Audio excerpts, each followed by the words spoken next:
నమస్కారం.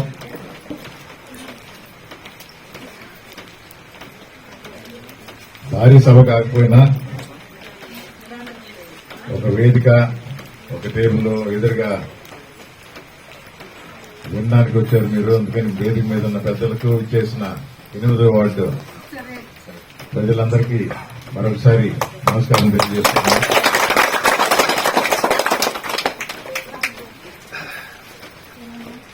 ఈ కార్యక్రమం ప్రతి ఒక్కరికి స్వార్థం ఉంటుంది.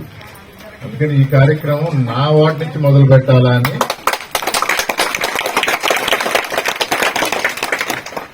పక్కన ఎన్జిఓ వార్డులో ఉన్న ఏపీటీ వార్డు పక్కనే ఉంటుంది, ఇక్కడే మొదలు పెడదామని ఇక్కడ మొదలు పెట్టడం జరిగింది. అంటే బాలయ్య ఏ విధంగా చూసుకుంటున్నాడు ఆయన వార్డు ప్రజల్ని, ఇంటికి వచ్చి చెప్తా ఉంటాడు. నాకు కామాక్షం చెప్పింది మెజారిటీ వచ్చింది ఇక్కడ అని, ఇంకా ఎక్కువ మెజారిటీ ఇప్పించాలా అని. కౌన్సిలర్ పద్మమ్మ, ఈయన కాదు, ఎవరు పద్మమ్మ? పద్మమ్మ మొగుడు బాలయ్య.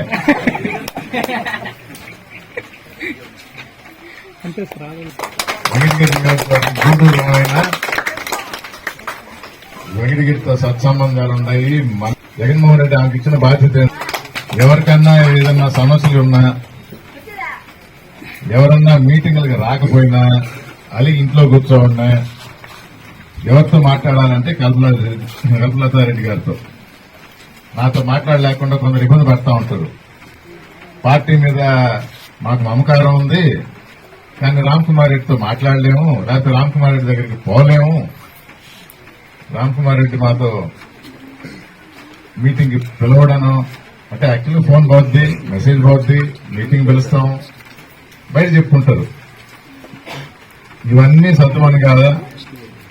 కుటుంబంలో చిన్న చిన్న తగాదాలు, కలహాలు ఉన్నా అవి తీర్చడానికి బయట వ్యక్తిగా కల్పలతారెడ్డి గారిని పెట్టారు.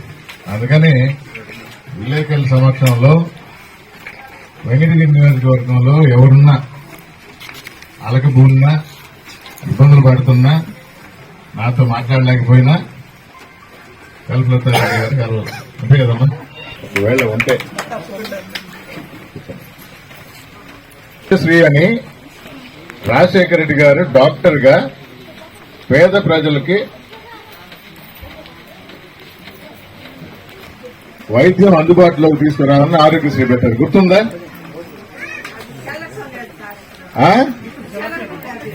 తెలటం వల్ల అదే అప్పుడు చెప్పేవాడు చూడు, 108 కొట్టండి, ఏంటది అంట వస్తుందని. దాన్ని ఒక అడుగు ముందుకేసి జగన్మోహన్ రెడ్డి గారు ఎప్పుడు చెప్తారు, మా నాయన ఒక అడుగు వేస్తే నేను 4 అడుగులు ముందుకేస్తానని. అసలు ప్రతి జిల్లాలో మనకు 13 జిల్లాలుంటే దాన్ని 26 జిల్లాలు చేశాడు. ఇస్తా, ఈసారి కొంచెం గట్టిగా ఓటేయించండి.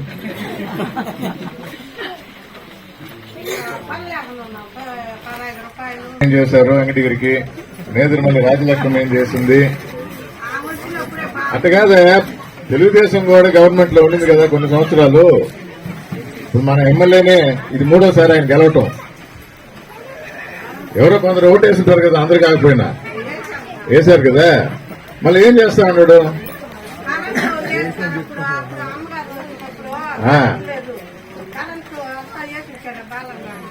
ఇప్పుడు చెప్తా ఉంటారు సమ్మర్ స్టోరేజ్ ట్యాంక్ కట్టించింది ఆవేనని. అన్ని బానే ఉంటాయి, కానీ అప్పుడప్పుడు చేంజ్ కోరుకుంటారేమో. ఒకసారి నేదురుమల్లికి, ఒకసారి తెలుగుదేశంకి అన్నట్టు. అంతేనా బాలే?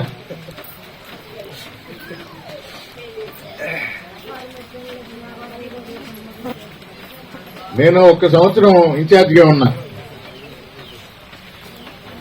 పోలేరమ్మ జాతరని రాష్ట్ర పండుగ చేయించిన ఘనత మళ్ళా నేదురుమల్లికే దక్కుతుంది. పనిచేసే తత్వం మాది. జగన్మోహన్ రెడ్డి ఆశీస్సులతో అడిగింది కాదనకుండా వెంటనే శాంక్షన్ చేస్తారు.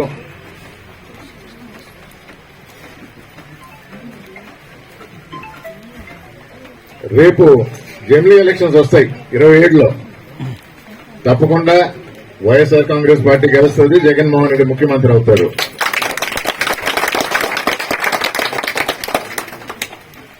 బాలయ్య చెప్పినట్టు ఆయన వార్డు మెంబర్ గా రేపు పోటీ చేసేది, గెలవబోయేది నేదురుమల్లి రామ్కుమార్ రెడ్డి.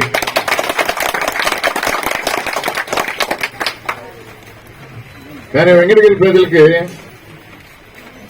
ఏదో ఒక న్యూస్ వస్తుంది, బెంబేలు ఎత్తిపోతారు. సార్ మిమ్మల్ని ఎంపీగా పంపిస్తున్నారంట, ఇంకెవరన్నా తీసుకువస్తున్నారంట, నాకు ప్రమోషన్ ఇచ్చేస్తుంటారు. నేను మిమ్మల్ని వదిలి ఢిల్లీకి పోను. జగన్మోహన్ రెడ్డి గారికి స్పష్టంగా తెలిపాను, వెంకటగిరిలోనే ఉంటా, ఇక్కడే పోటీ చేస్తా, రేపు మీ ప్రజాప్రతినిధిగా ఇక్కడ మంచి పనులు చేస్తా. ఆశావాహులు పక్కన ఇంకెక్కడైనా ఉంటే చూసుకోవచ్చు, లేదా మన నాయకుడు జగన్మోహన్ రెడ్డి గారి దగ్గరికి పోయి విన్నవించుకోవచ్చు. అందుకని కానీ ఇట్లా న్యూస్లు వస్తూ ఉంటాయి. ఎక్కడి నుంచి వచ్చిందా అంటే ఇది ఒక ఏబిఎన్ ఛానల్, పేపర్, ఆంధ్రజ్యోతి, ఈనాడు, ఈటీవీ మనకు వ్యతిరేకంగా అంటే కొంచెం గొడవ సృష్టించాలన్నప్పుడు ఇలాంటి పేపర్లు గాని, టీవీలు గాని, TV5 వీళ్ళేమన్నా పెట్టారా? పెట్టింది ఎవరో ఒక అనామకుడు, దానికి పేరు పెట్టుకున్నారు, ఛానల్ ఏదో నంబరు. సోషల్ నెట్వర్క్ లో ఇప్పుడు ఎవరైనా చిన్న ఫోన్ ఉంటే అది పెట్టేసుకోవచ్చు, ఖర్చే లేదు. ఒక న్యూస్ వదులుతారు, పక్క రోజు టీ బంకుల్లో బాగా అమ్ముడుపోతాయి. టీ అంతే కదా, టీ మాత్రం బాగా అమ్ముడుపోతాయి. వేడిగా ఉంటుంది టాపిక్, వేడిగా టీ తాగుతా. మరొకసారి స్పష్టంగా చెప్తుందా, పోయినసారి కూడా ప్రయత్నం చేశారు, జగన్మోహన్ రెడ్డి ఎవరి మాట వినలా. వెంకటగిరిలో రామ్ కుమార్ కంటెస్ట్ చేస్తాడు, రామ్ నా మనిషి స్పష్టంగా చెప్తారు. ఈసారి కూడా ఆలోచించలా, వేరే వారికి ఎవరికి అవకాశం లేదు. నేను మీ మధ్య ఉన్నాను, మీతో తిరుగుతున్నాను, మీకోసం తిరుగుతున్నాను, మీకోసం గడవేస్తున్నాను. నేదురుమల్లి కుటుంబం వెంకటగిరితో ముడిపడి ఉంది, ఎందుకు మారుస్తారు? ప్రమోషన్ నాకు అక్కర్లేదు, నాకు ప్రమోషన్ ఇచ్చారు అంటే అన్ని రకాల ప్రయత్నాలు అయిన తర్వాత ప్రమోషన్ పెట్టారు. ప్రమోషన్ అక్కర్లేదు, నేను ఇక్కడే ఉంటా.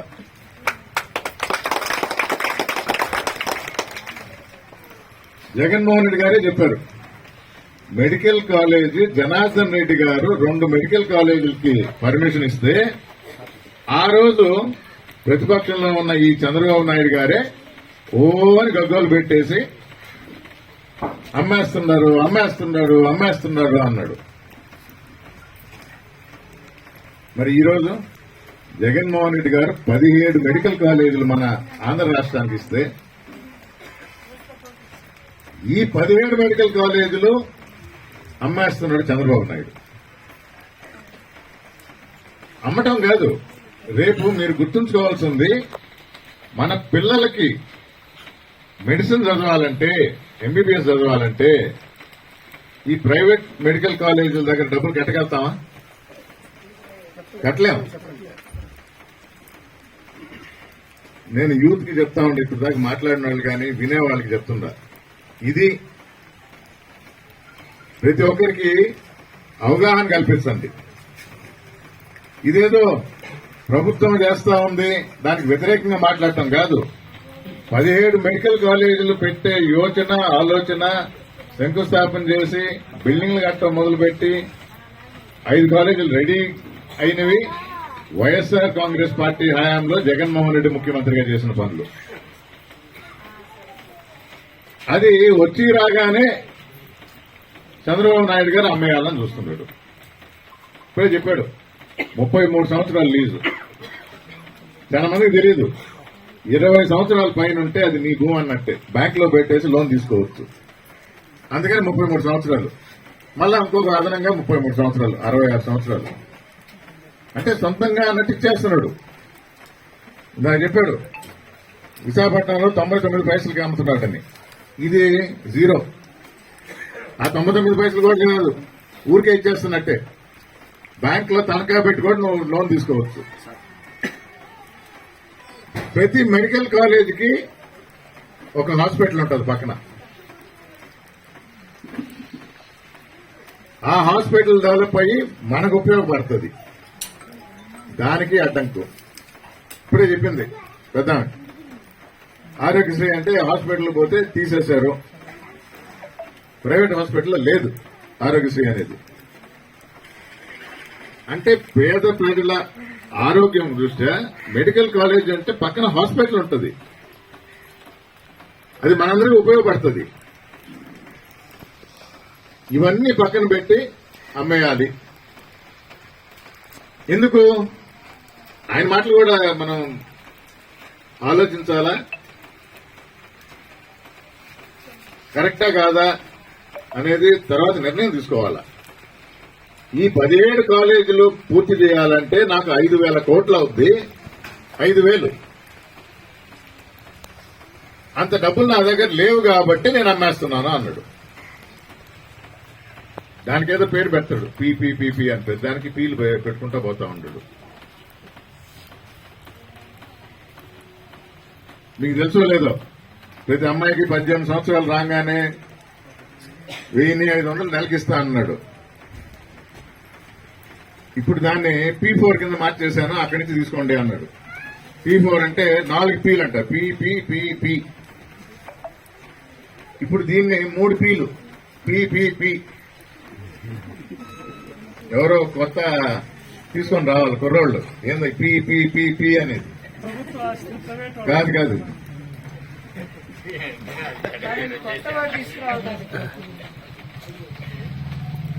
లేకపోతే తెలుగుదేశం వాళ్ళు ఇప్పుడు కనబడిన పీ అంటాం మనం.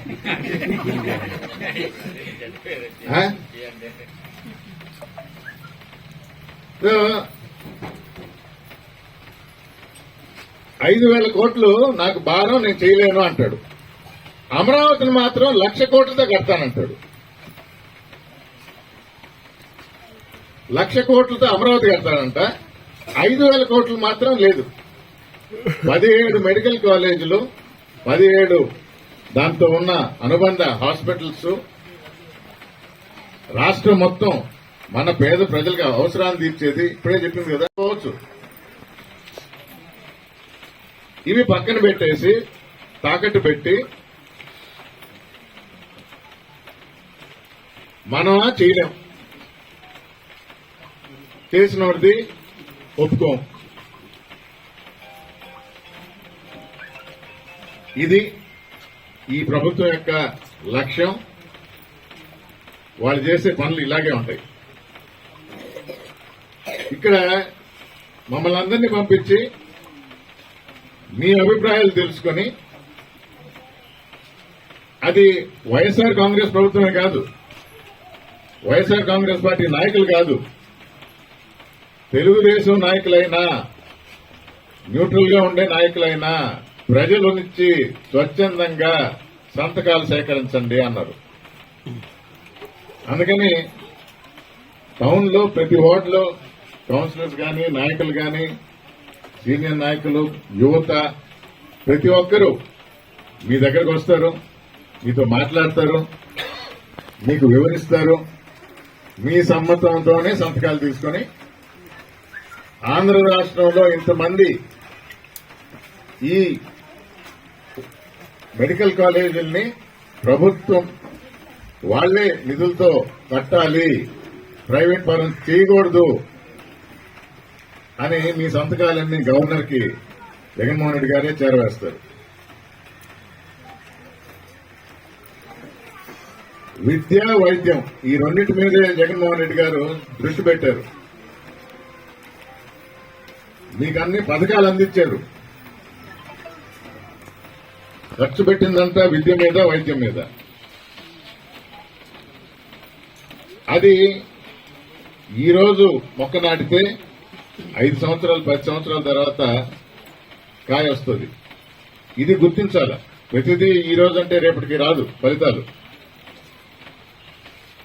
ఇక్కడున్న నాయకులందరికీ చెప్తుండా, వచ్చిన ప్రజలకు తెలియజేస్తుండా, ఈ అవసరాన్ని గుర్తించండి, దీన్ని సీరియస్ గా తీసుకోండి. సబ్జెక్టు చాలా సింపుల్ గా ఉండేది, క్లియర్ గా అర్థమవుద్ది కూడా. మన నోటికాడు కూడిని లాగేసుకున్నట్టు చంద్రబాబు నాయుడు, అందుకని ఇంకేం లేదు. మెడికల్ కాలేజీలు, దాని అనుబంధ హాస్పిటల్స్ 5,000 కోట్లు నేను ఖర్చు పెట్టను, నా తెలిసిన వాళ్ళకి నేను అమ్మేసుకుంటాను అనే దానికి మనం అడ్డుకట్టేయాలి. అందరూ వేస్తారా లేదా? ఓటు సంగతి తర్వాత, ముందర ఇది చేయాలి, తెలియజేయాలి. ప్రభుత్వం చేస్తున్న తప్పుల్ని తెలియజేయాలి. ఇప్పుడు మాట్లాడారు, ఇంకా మద్యం తోలిపోయామా?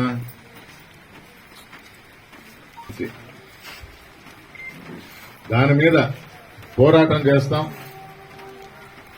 జగన్మోహన్ రెడ్డి గారు ఆల్రెడీ చెప్పారు, ఎవరైనా దీనికోసం వేలంపాట్లో పాడితే రేపు మా ప్రభుత్వం రాగానే దాన్ని క్యాన్సిల్ చేస్తాను, ఇది పేద ప్రజలకు చెందినవి, వాళ్ళకే అందజేస్తాను అన్నాడు.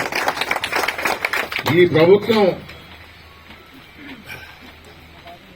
తప్పు తెలుసుకొని ఇక్కడితో ఆపి ప్రభుత్వమే భరించి ఆ డబ్బులు వెచ్చించి ఈ మెడికల్ కాలేజీలు దాంతో పాటు హాస్పిటల్స్ కడితే ఆంధ్ర రాష్ట్ర ప్రజలకు మేలు చేకూరుతుంది.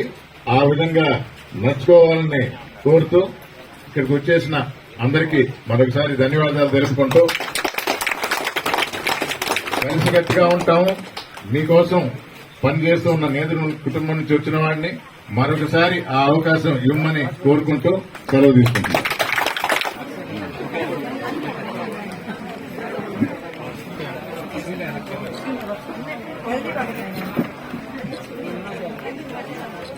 అదే నంబర్ చదువుకునే పెడుతున్నాం కదా, మనకి అవసరం మోసం చేస్తాం.